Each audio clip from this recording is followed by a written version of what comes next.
That's a little disgusting, huh? Nicely done. 229 right in the middle, 6 feet off line. No curve, 0 curve, dead straight. Oh, big ball there. Big hit. Right down the left center of the fairway. It's going to be 251. Oh yeah.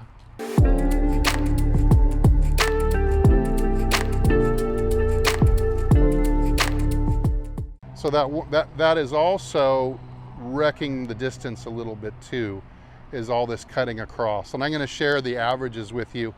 A couple more, give it a couple more hits, and I'm going to share these averages with you. We also should get a video of the swing.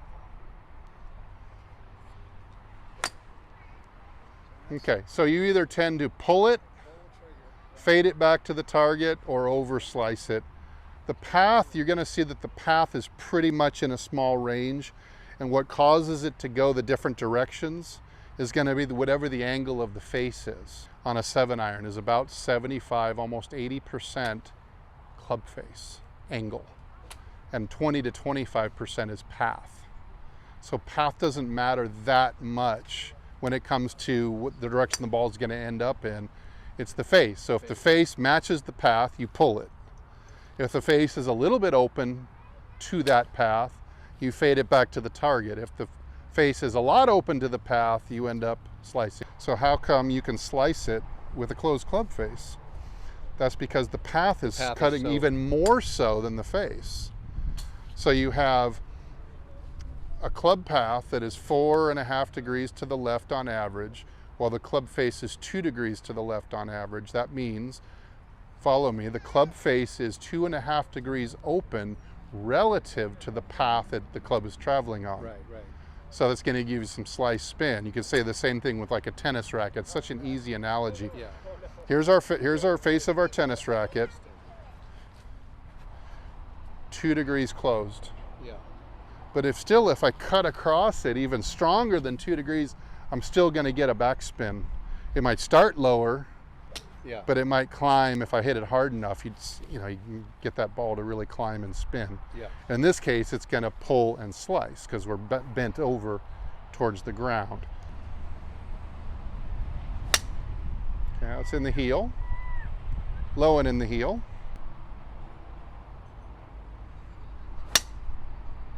Very heely.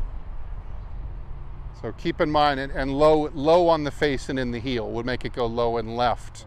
Certainly we have that quadrant on the club is being well hit right now, and it's bad enough contact to where it's really causing, missing fairways, just all by itself.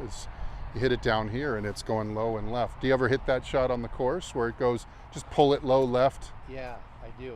Try to swing this the same way, inside out. That's correct. That's correct. I think you did it. Yep. Check it out. Well done. Way to go. 3 degrees from the inside that time. All right. So you want to swing the 7-iron more like that. Now, why did it go to the right? Well, the face was open. I felt it when I made contact. Too. So if so the face is open, we want, a 2-to-1 ratio brings us back to center. Therefore, if the path is 3.6 to the right, a club face that is 1.8 to the right would have hooked right back to center. To the middle, yeah. A 3.6 degree face to match the path would have wound up as a 3.6 degree dead straight push.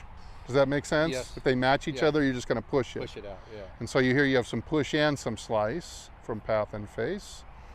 But good job. So we would want the path to be the same, but we would want to get the face closing more.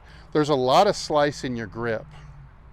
Your grip is what we would call weak. In other words, both hands, especially the right hand, is turned over the top too much. And I want to show you what I mean. You keep holding it. Keep holding it. I'm going to lift it up here so we can kind of examine it. So this hand was over the top a bit more, it seemed like. Yeah, like that. Yeah. So you look at where your V is pointing. You see the V. Yeah. It's pointing right back at your chin. Okay, now take that hand off for a second, but leave this one on. Kind of the same thing here. The V is kind of pointing at your chin. Okay, and that's definitely got a lot of slice built in.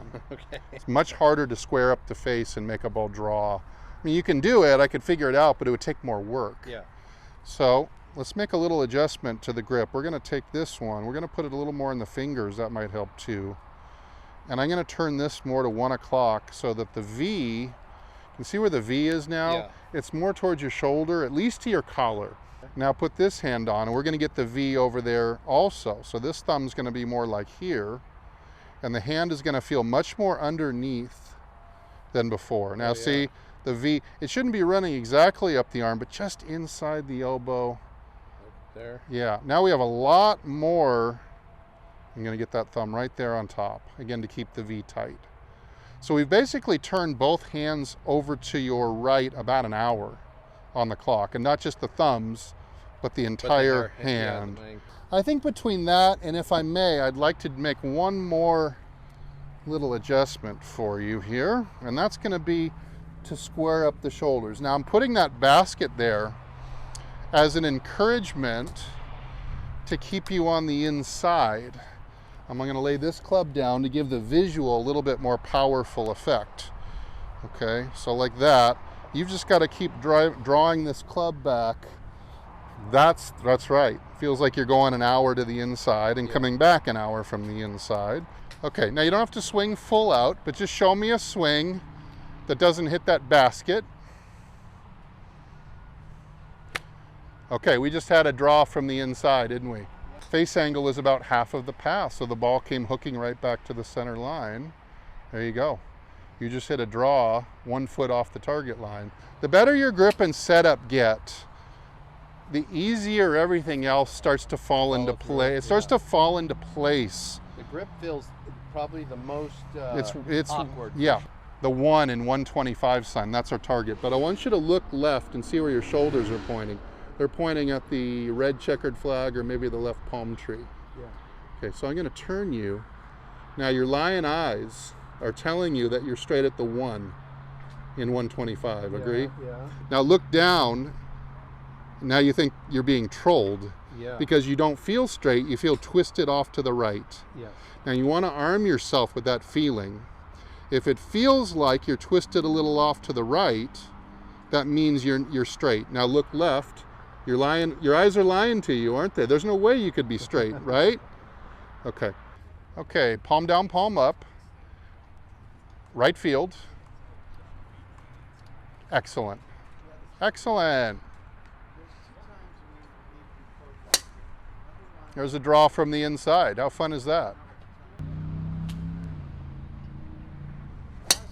There's another draw from the inside. Well done.